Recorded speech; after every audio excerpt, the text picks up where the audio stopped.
सरकार कह रही है कि आयुष्मान भारत का लाभ उसी हॉस्पिटल को मिलेगा जहां कम से कम कितने बेड हो, 50 बेड हो। पूरे झारखंड में शहरी क्षेत्रों में 15 से ज़्यादा अस्पताल ऐसे नहीं है इसमें 50 बेड से ऊपर। हार्डली रांची के 10 हॉस्पिटल इसको क्वालिफाई कर रहे हैं, तो कहीं ऐसा तो नहीं कि बड़े हॉस्पिटल्स और हेल्थ मिनिस्टर के बीच में एक नेक्सस बन गया ताकि आयुष्मान भारत का पूरा पैसा जो है वो कुछ ही हॉस्पिटल को जाए और बहुत ज़्यादा हॉस्पिटल्स को नहीं जाए। इरफान अंसारी जी से हमारा सबसे पहला सवाल है कि आपने जो पब्लिक फोरम में एलिगेशन लगा रहा, आप एक मिनिस्टर हैं कि छोटे हॉस्पिटल भ्रष्टाचार कर रहे हैं, फर्जीवाड़ा कर रहे हैं, गलत तरीके से आयुष्मान का बिल बना रहे हैं, तो कौन से हॉस्पिटल ने ऐसा किया है, कौन से डॉक्टर ने ऐसा किया है, ये पब्लिक फोरम में इस बात को जो रखा जाए। झारखंड सरकार के पास में फाइनेंशियल मैनेजमेंट नहीं है और मिस मैनेजमेंट के कारण ये क्या कर रहे हैं, पैसे को कहीं का कहीं डाइवर्ट कर रहे हैं और इसका सबसे बड़ा कैजुअलिटी जो है वो आयुष्मान भारत हुआ है। जैसा कि आप सब जानते हैं कि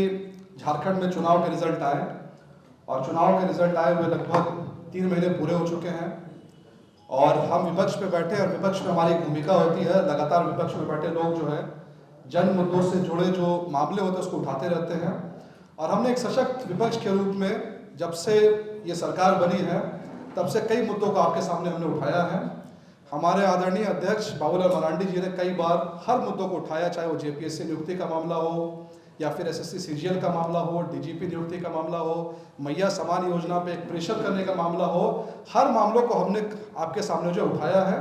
हमारे प्रदेश के सारे नेता, हमारे प्रवक्ता कुछ ना कुछ मुद्दा लेकर के आपके सामने हम लोग आ रहे हैं और आज हम जो मुद्दा आपके सामने लेकर के आ रहे हैं वो है झारखंड की स्वास्थ्य व्यवस्था और झारखंड की स्वास्थ्य व्यवस्था पर बात करने के लिए आज हम आपके सामने जो आए हैं। तो दोस्तों, जब से 2014 में भाजपा की सरकार बनी, हमारे प्रधानमंत्री आदरणीय श्री नरेंद्र मोदी जी ने इस देश की कमान अपने हाथों में संभाली, तब से कांग्रेस पार्टी या फिर जो इंडिया अलायंस के लोग हैं तब से तरह तरह की बातें करते थे, उनका कई बार मजाक उड़ाते थे कि किस तरह से देश चलेगा, उनके इकोनॉमिक्स पॉलिसी का मजाक उड़ाते थे।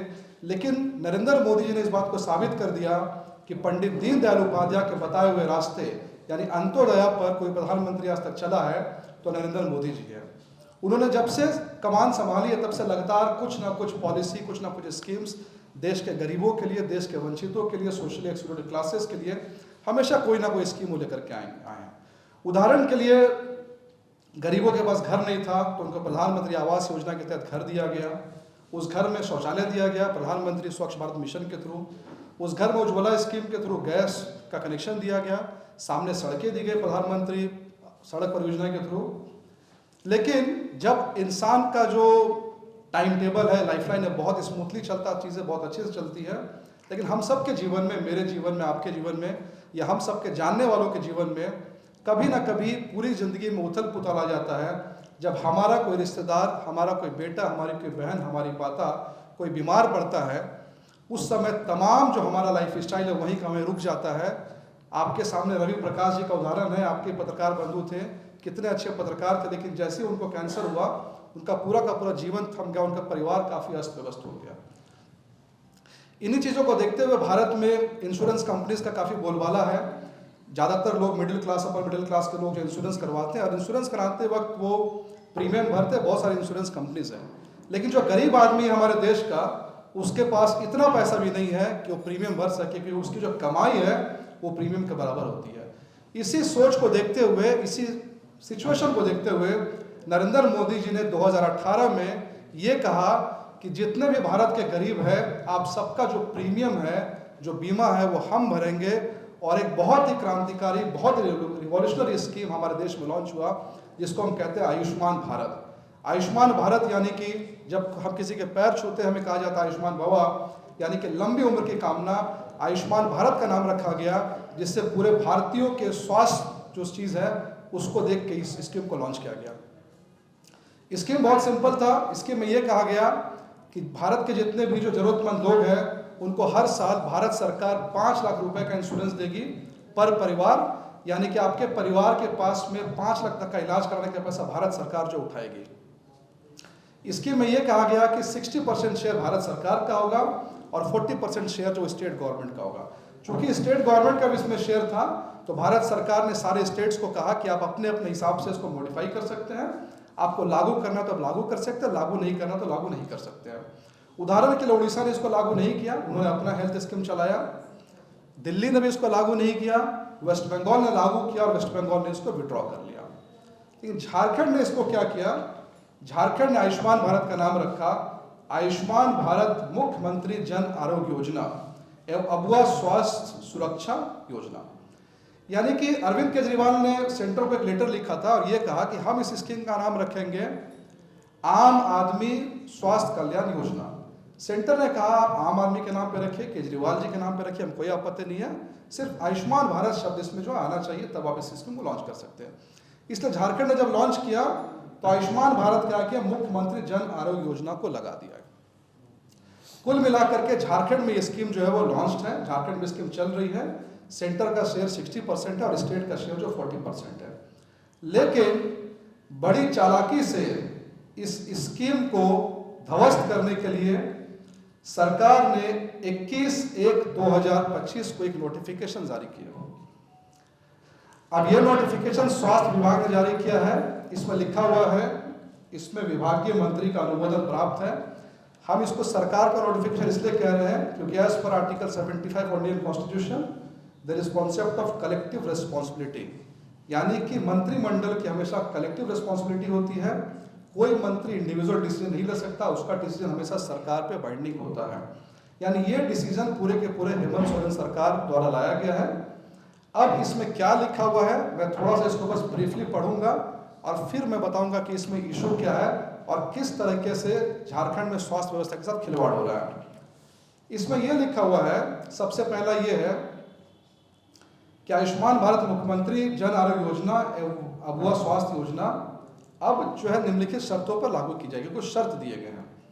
सबसे पहला शर्त यह है कि ये उन्हीं हॉस्पिटल को मिलेगा शहरी क्षेत्र में जहां पर न्यूनतम बेड 50 हो, यानी कम से कम 50 बेड हो तब आपको ये लाभ मिलेगा। कहां पर? शहरी क्षेत्र में। दूसरा दिया गया ग्रामीण क्षेत्र में कम से कम 30 बेड की संख्या होना चाहिए तब को ये लाभ मिलेगा। जो थर्ड है वो दिया गया कि जहां पर डे केयर केवल है, डे केयर का मतलब 4-5 घंटे का अगर क्लिनिक है तो उसके लिए 5 बेड का क्राइटेरिया डाला गया।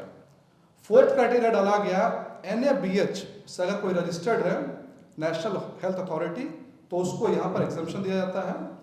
जो हॉस्पिटल इसको नहीं मान रहे हैं, क्राइटेरिया फुलफिल नहीं कर, उनको 6 महीने का समय दिया गया और तत्काल प्रभाव से इसको जो है लागू किया गया।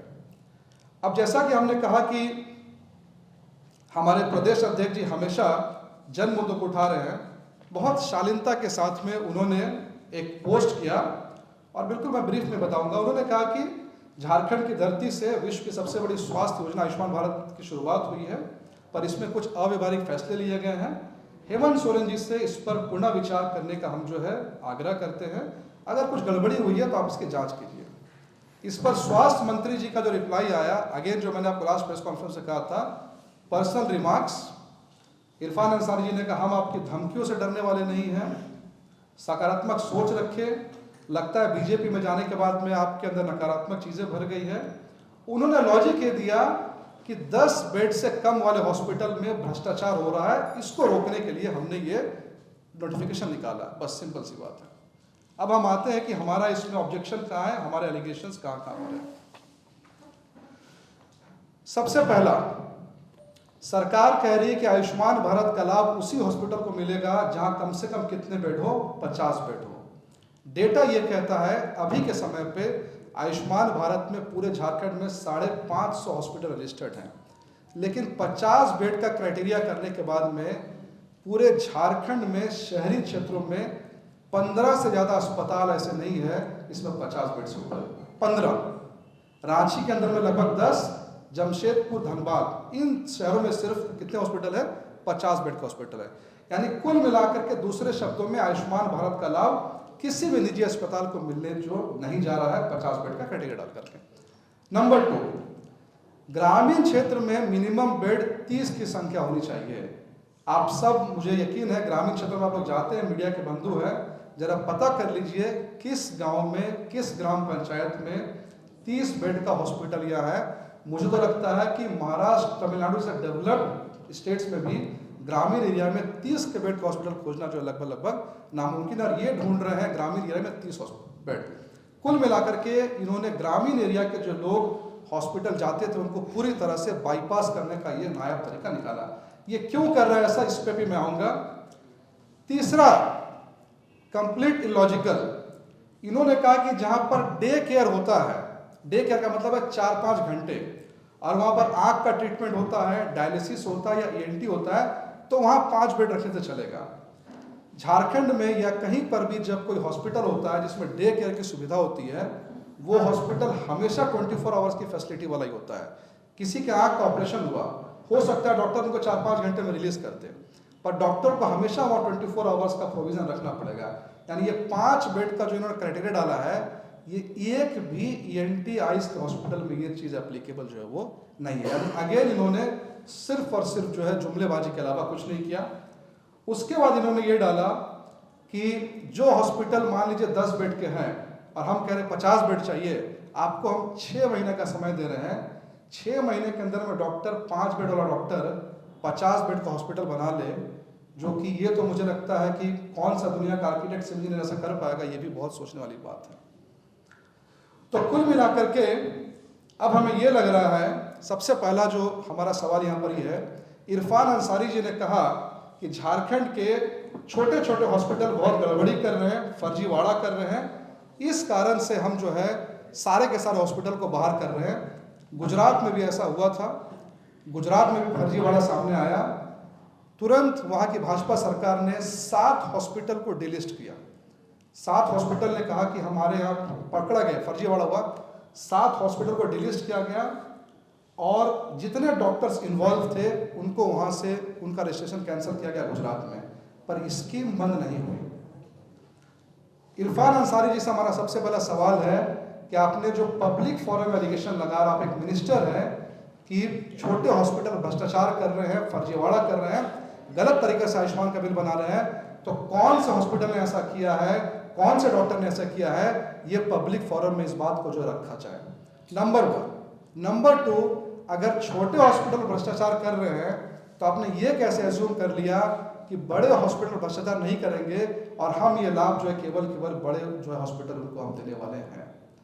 इसके बाद हमारा एलिगेशन ये है, और जैसा मैंने रिसर्च में पाया कि हार्डली रांची के 10 हॉस्पिटल इसको क्वालिफाई कर रहे हैं, तो कहीं ऐसा तो नहीं कि बड़े हॉस्पिटल्स और हेल्थ मिनिस्टर के बीच में एक नेक्सस बन गया ताकि आयुष्मान भारत का पूरा पैसा जो है वो कुछ ही हॉस्पिटल को जाए और बहुत ज़्यादा हॉस्पिटल्स को नहीं जाए। लास्ट जो हमारा एलिगेशन है या जो शंका है वो ये है कि चंपाई सोरेन जी के आने के बाद में चंपाई सोरेन ने एक स्कीम को लॉन्च किया था जिसको कहा अबुआ स्वास्थ्य योजना, और उसके बाद चंपाई सोरेन जी के बाद हेमंत सोरेन मुख्यमंत्री बने। उन्होंने कहा कि हम झारखंड में अबुआ स्वास्थ्य योजना देंगे, और वो स्कीम बस छोटा सा मैं बता दूं आपको, स्कीम ये है कि आयुष्मान भारत में आपको 5 लाख मिलता है, हम आपको 15 लाख रुपए देंगे। कुल मिलाकर के 15 लाख करेंगे, 5 लाख से 15 लाख। अब सरकार ने इसमें पोर्टल भी तैयार कर दिया है, आप देख सकते हैं 15 लाख तक का मुफ्त रोज उपचार, यानी सरकार ने वादा किया कि 15 लाख देंगे। अब सरकार के सामने समस्या ये है कि 15 लाख क्या 5 लाख भी देने के लिए सरकार के पास पैसा नहीं है, कंप्लीट फाइनेंशियल मिसमैनेजमेंट है। तो अब हम स्कीम को क्या करते हैं, अब क्या हुआ जब झारखंड की जनता जागरूक जनता जैसे देखा कि 15 लाख हो रहा है, तो आप देख सकते हैं पोर्टल पे अभी तक 7 लाख लोगों ने रजिस्टर किया है, यानी झारखंड की 7 लाख जनता बोल रही है हमें क्या चाहिए, अबुआ स्वास्थ्य योजना चाहिए, और इन्होंने केवल 1,24,000 को अप्रूव किया है, कुछ ना कुछ फ्रिवलस फर्जी कारण बता करके सबको क्या किया, रिजेक्ट कर दिया है। कुल मिलाकर के झारखंड सरकार के पास में फाइनेंशियल मैनेजमेंट नहीं है, और मिस मैनेजमेंट के कारण ये क्या कर रहे हैं, पैसे को कहीं का कहीं डाइवर्ट कर रहे हैं, और इसका सबसे बड़ा कैजुअलिटी जो है वो आयुष्मान भारत आज झारखंड सरकार के फाइनेंशियल मिसमैनेजमेंट, मैया समान योजना में फाइनेंस डाइवर्ट करने के कारण सबसे बड़ा शिकार, सबसे बड़ा कैजुअलिटी आज जो हुआ है वो आयुष्मान भारत हुआ है। और हम फिर से कह रहे हैं कि इरफान अंसारी जी ने जो कहा है कि छोटे अस्पताल का भ्रष्टाचार रोक रहे हैं, तो आप छोटे अस्पताल के भ्रष्टाचार का अंत कर रहे हैं या बड़े अस्पताल के साथ में एक नए भ्रष्टाचार की शुरुआत कर रहे हैं, इसका जवाब जो है आपको देना है। That's all, thank you very much. Engineer बनकर भरे सफलता की ऊंची उड़ान, जहां साधारण छात्र भी झारखंड टॉपर्स बनकर बना रहे इतिहास। दूरदर्शी शिक्षाविद श्री विपिन सिंह के मार्गदर्शन में मेडिकल एवं इंजीनियरिंग के लाखों छात्रों के लिए आशा की किरण के रूप में goal nations leading in TheFollowUp.in. Like, share, and subscribe. www.thefollowup.in